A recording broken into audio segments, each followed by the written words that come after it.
crede-mă că pentru tine cânt. Din prima zi când te-am văzut la tine în ochi am privit. Mă gândeam că poate va fi ceva între noi și asta s-a întâmplat de fapt mie. Dor de tine când știu că nu ești aproape. Aud doar vocea ta și mii de șoapte. Sincer n-aș puțin timp am drăgostit de tine. Așa în viață nu s-a întâmplat cu mine.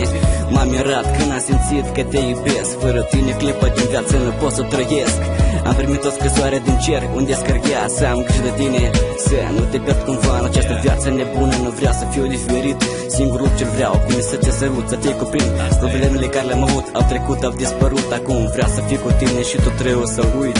Oriunde ai fi, știu că la mine te gândești, că și tu în așa puțin timp ai început să mă iubești. Nu vreau să plec de lângă tine, e foarte bine și încă nu aș vrea în urma noastră să răsăm ruine. Păstrează-mi iubirea, cum păstrează florile, mirosul, că ceasul se poate opri și nu vei vedea folosul. Eu am încredere în tine, căci te iubesc în orice glasul tău sărutul, ochii simt, te văd în somn. Să iubesc pe altcineva n-am încercat să fac, dar nici n-am vrut spun ce drept, ce-i fapt. Viața mea se preface într-o poveste sentimentală, atingerea sărutul, partea emoțională.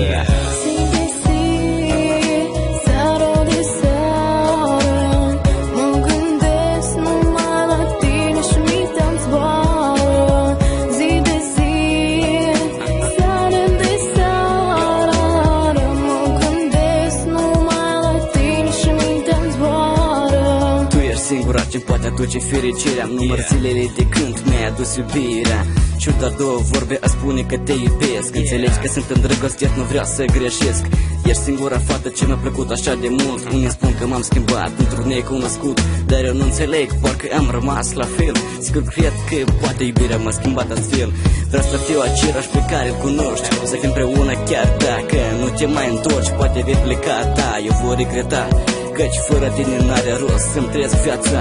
Asta e, așa se poate întâmpla. În orice minut aș vrea să te pierd cumva.